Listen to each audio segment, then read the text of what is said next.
Hello students. जेएमएन 2022 में 25 जून का paper हम डिस्कस कर रहे हैं। क्वेश्चन नंबर 13, 14, 15 एंड 16 इस लेक्चर में हम डिस्कस करेंगे। क्वेश्चन नंबर 13 देखिए, यहाँ पे लिखा हुआ है वैल्यू ऑफ टेन इनवर्स, और इतना लिखा हुआ है, मतलब बड़ा ही आसान क्वेश्चन इसको कहते हैं। ठीक है। और इसमें जो cos 15 पाई बाई 4 है, उसका मतलब ये हो जाएगा कि इसको आप 4 पाई माइनस पाई बाई 4 लिख सकते हो, 15 पाई बाई 4 को। और अगर इसको cos के अंदर डाला जाए तो ये आपको देगा क्या, cos पाई बाई 4 देता है। ठीक है। और cos पाई बाई 4 कितना होता है, 1/√2। ठीक है। यानी कि आ जाएगा tan inverse 1/√2 - 1। Sine pi by 4 भी 1/√2 होता ही है ना। तो ये इसका वैल्यू आ जाएगा। और जब हम इसमें एलसीएम लेंगे तो ये आ जाएगा कितना, 1 - √2, है ना। ये बनेगा, अगर माइनस कॉमन ले लिया जाए यहाँ पर तो टेन इनवर्स -x होता है, माइनस टेन इनवर्स x। ठीक है। ये हो जाएगा √2 - 1। अच्छा, और √2 - 1 किसका वैल्यू होता है पता है? टेन कितने का, टेन होता है पाई बाई 8 का, यानी कि 22.5 डिग्री, है ना, यानी पाई बाई 4 का हाफ, है ना। वो हो जाता है √2 - 1। तो ऑब्वियसली माइनस तो रहेगा ही, और यहाँ पे आ जाएगा पाई बाई 8। ठीक है। भाई टेन इनवर्स, अगर आप टेन को इधर लेके जाओगे तो टेन इनवर्स √2 - 1 कितना आ जाएगा, पाई बाई 8 आ जाएगा। तो माइनस पाई बाई 8 यानी कि पी ऑप्शन सही है। ठीक है। तो ये इतना आसान सवाल भी आया था। क्वेश्चन नंबर 14 देखते हैं। इसमें क्या बताना है, set sorry L matrix A दिया हुआ है, मैट्रिक्स बी दिया हुआ है, then the number of elements in the set. ठीक है। तो एक सेट दिया हुआ है जिसमें एन और एम लिखा हुआ है। एन एम जो है बिलोंग कर रहा है 1 से 10 तक। और जो है ए जो है ए के पावर में, मैट्रिसेस ए के पावर में है, और बी और एम जो है बी के पावर में है। तो कुल मिलाकर के आप यहाँ पर पहले फाइंड आउट कर लो ए स्क्वायर। ठीक है। तो ए स्क्वायर फाइंड आउट करेंगे तो ए आएगा। अब ए स्क्वायर ए आने से ये जो मैट्रिक्स है ए, वो हो जाएगा आइडेम्पोटेंट मैट्रिक्स इसको बोलते हैं। कि इसका इसका कोई फर्क नहीं पड़ता कि आइडेम्पोटेंट है या नहीं है, but a square equal to a आ गया, ये एक हमको मिल गया यहाँ से, रिलेशन मिल गया, मतलब है ना। क्योंकि इसकी वजह से क्या हो जाएगा फिर, A³ या A4 सब जो है, सब सबका वैल्यू ए आ जाएगा, A10 सबका वैल्यू ए आ गया। ठीक है। तो मतलब ए की पावर में आप कुछ भी रखो, ए एन का वैल्यू कितना आ गया, ए आ गया। सिमिलरली जब आप बी स्क्वायर करोगे तब भी बी आ जाएगा, है ना, बी स्क्वायर पे बी आ जाएगा, यानी कि b square equal to b आ गया। तो B3 B4 B10 तक सबका वैल्यू कितना आ जाएगा, बी आ जाएगा, या बी एम तक, जो भी एम है, 1 से लेकर के 10 तक। एन और एम 1 से लेकर के 10 तक आप कुछ भी पुट कर सकते हो। तो कुल मिलाकर के यहाँ पे एन, इसको ऐसा बोल सकते हैं कि n a plus m b equal to I. ठीक है। तो ए पावर एन ए हो गया, बी पावर एम बी हो गया। ठीक है। तो यहाँ बी पावर एम लिख देता हूँ मैं। और ए को मल्टीप्लाई किया एन से, तो ये हो जाएगा 2n पे -2n, यहाँ पे n पे -n। ठीक है। इसमें आप ऐड करेंगे बी मैट्रिक्स। ठीक है। बी मैट्रिक्स क्या लिखा हुआ है, और इसको m से मल्टीप्लाई कर दो तो -m, ये हो जाएगा 2m पे -m, और ये हो जाएगा 2m। ये किसके इक्वल, आई के इक्वल, यानी कि 1001। ठीक है। तो ये 2n - m इक्वल टू आ गया 1, और -2n plus 2m equal to आ जाएगा 0। दो इक्वेशन बन गए, दो वेरिएबल भी है, यहाँ से आंसर निकल जाएगा। अच्छा, यहाँ से तो इस इक्वेशन से n इक्वल टू m आ गया, है ना, ये आ रहा है, n इक्वल टू m आ रहा है। तो अगर m की जगह n रखा तो n 1 आ जाएगा, अगर n 1 आया तो m भी 1 आ जाएगा। ठीक है। तो n और m दोनों कितने हो गए, 1 1 हो गए। तो एक ही सेट बनेगा यहाँ पर, है ना, मतलब एक ही जो ऑर्डर पेयर एक ही आएगा, 1,1, और तो कुछ आया नहीं है। ठीक है। तो आंसर हो जाएगा 1, है ना। कितने एलिमेंट्स आएंगे सेट के अंदर, एक एक एलिमेंट आएगा 1,1, इसके अलावा और कुछ नहीं आ रहा। क्वेश्चन नंबर 15 हम डिस्कस करते हैं। इसमें लिखा हुआ है कि value of b is greater than 3। B का वैल्यू 3 से बड़ा है, और इसका वैल्यू जो इतना आ रहा है, तो इसको पार्शियल फ्रैक्शन कर लेते हैं सबसे पहले तो उसके लिए हमने क्या किया, 12 और 3 से बी, यहाँ लिख दिया 1/(x²-4), यहाँ लिख दिया -1/(x²-1). तो न्यूमरेटर में 3 बचेगा, तो 3 को हटाने के लिए हमने यहाँ डिवाइड बाई 3 कर दिया, इक्वल टू वही natural log of 49 divide by 40 आ गया। ओके, अब इसको इंटीग्रेट किया तो ये हो जाएगा कितना, 1/2a होता है फॉर्मूले के हिसाब से, तो 2a, a कितना है, 2 है, और होता है natural log of x minus a, यानी कि x माइनस 2 और x प्लस 2। यहाँ पर -2 आ गया, -1/2, और natural log of x minus 1 upon x plus 1, यहाँ पर आ जाएगा natural log of 49 divide by 40। अच्छा, यहाँ पर लिमिट हो जाएगा कितना, 3 से लेकर के b तक। तो सबसे पहले b रखो, फिर 3 रख देना, और ये जो 4 है उसको अंदर मल्टीप्लाई कर दो, तो 4 अंदर मल्टीप्लाई हुआ तो ये तो natural log x minus 2 upon x plus 2 हुआ। पहले ऐसा करते हैं, मल्टीप्लाई कर दिया मैंने ना, और 2 जब यहाँ रखा तो ये हो जाएगा x minus 1 upon x plus 1 का, 4 अंदर गया ना, तो 4 डिवाइड बाई 2, तो 2 हो जाएगा, और इसका स्क्वायर आ जाएगा। लिमिट 3 से b लगा दिया, और ये हो जाएगा natural log of 49 divide by 40। इतना समझ में आ गया।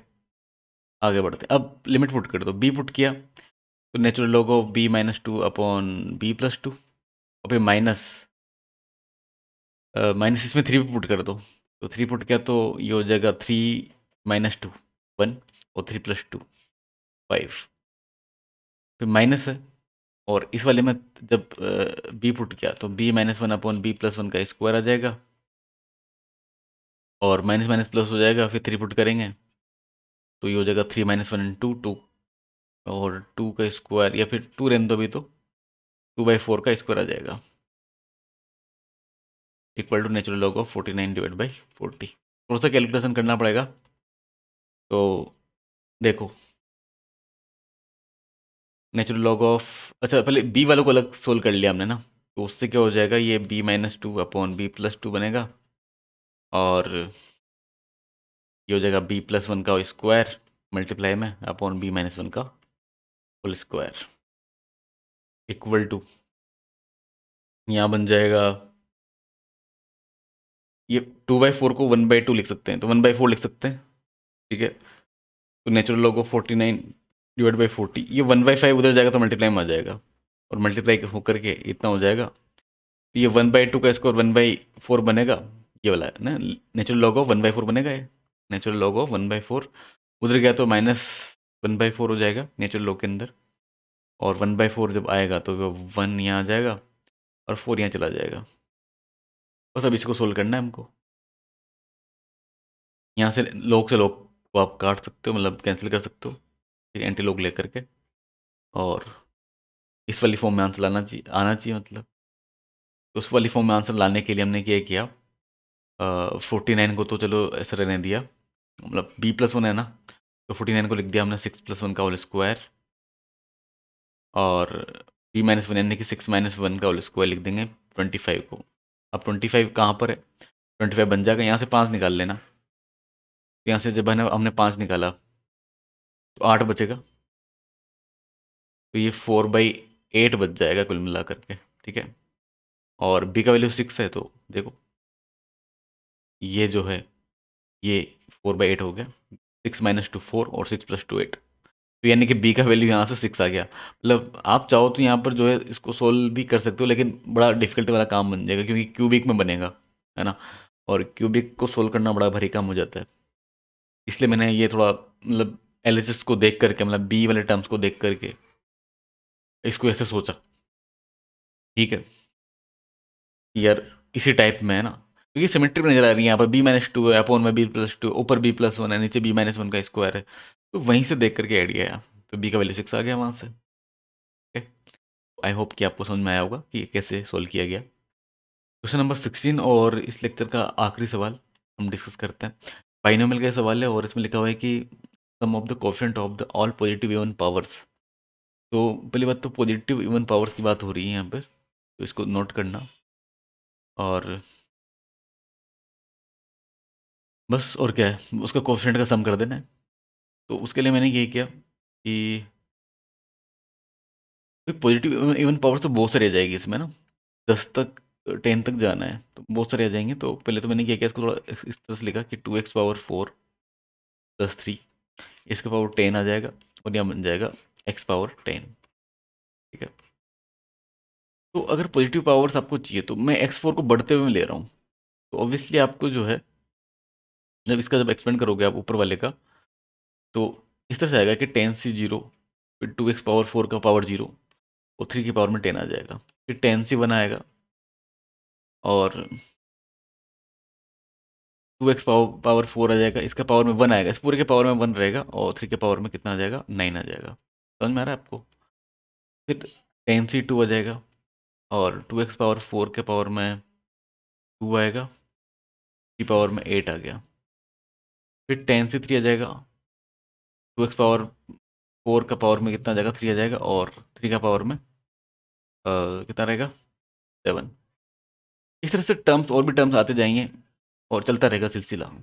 ठीक है, सिलसिला ये बाइनोमियल एक्सपेंशन का चलता रहेगा अप टू जब तक 2x पावर 4 के पावर में 10 नहीं आ जाता।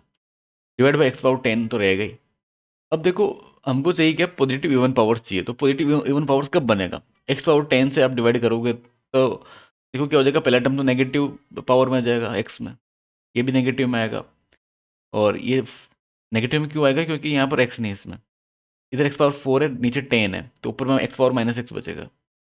यहाँ पर 8 होगा, नीचे 10 है, तो -2 बचेगा, अभी भी नेगेटिव में आ रहा है। और पॉजिटिव में लाने के लिए यहाँ से स्टार्ट होगा पॉजिटिव में ना, 10 से 3 से, मतलब फोर्थ टर्म से शुरू होगा और फिर तो बाकी तो सारे पॉजिटिव टर्म्स ही आएंगे, पॉजिटिव पावर्स ही आएंगे। ठीक है, एक्स में सारे पॉजिटिव ही आएंगे और इवन भी आएंगे, क्योंकि ऑब्वियसली 4 है। अब x पावर 4 है, तो अगर आप यहाँ पर मतलब ओड पावर भी करते हो उसमें, जैसे 3 किया तो 12 हुआ, है ना। यहाँ पर कितना होगा भाई, यहाँ पर x पावर 12 हुआ और डिवाइड बाई कितना, x पावर 10 है, तो x² बचेगा ऊपर फिर भी, है ना। तो पॉजिटिव है। फिर अगले वाले में भी क्या हो जाएगा, 16 आ जाएगा, x पावर 16 होगा, नीचे x पावर 10 है, तो सारे पॉजिटिव ही आएंगे। तो मुझे लगता है कि अब सबको समझ में आ गया होगा। तो कुल मिलाकर के जो सबका सम है उसमें से ये जो तीन जो टर्म्स लिखे हुए हैं, इनके कोएफिशिएंट को माइनस कर देना है और टोटल सम आपको निकालने के लिए आता ही है कि सम ऑफ ऑल कोएफिशिएंट कितना हो जाता है। इसमें एक्स की जगह 1 रख दो, सीधी सी बात है। सम ऑफ द ऑल कोएफिशिएंट, तो मतलब रिक्वायर्ड सम तो ऐसे निकालेंगे, रिक्वायर्ड सम ऐसे निकाल देंगे कि sum of all coefficient, sum of all coefficient minus sum of coefficient of first 3 term है, फर्स्ट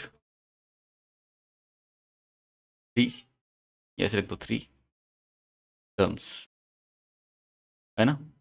या सम ऑफ जो नेगेटिव टर्म्स आ रहे हैं वो लिख दो आप, negative negative terms in x. ठीक है, तो सम ऑफ ऑल के लिए तो आपने x = 1 रखा, तो 2 + 3 कितना हो जाएगा, 5 हो जाएगा, 5/10 हो जाएगा, माइनस, और इनके कोफिशिएंट देख लो, पहले का कोफिशिएंट तो 3/10 है, फिर माइनस दूसरे का कोफिशिएंट हो जाएगा 10 × 2 × 3/9, फिर -10 C2 का मतलब होता है 45, यानी कि 9 × 5। ठीक है, मैं इसको तोड़ रहा हूँ 9 के टर्म्स में या 3 के टर्म्स में, क्योंकि इसमें 3 मेरे को कॉमन निकालना है ना, यहाँ पर देख करके मेरे को इस आइडिया है। ठीक है, और 2 पावर में कितना, 2 एंड 3/8, बस यही माइनस करना था इसमें से।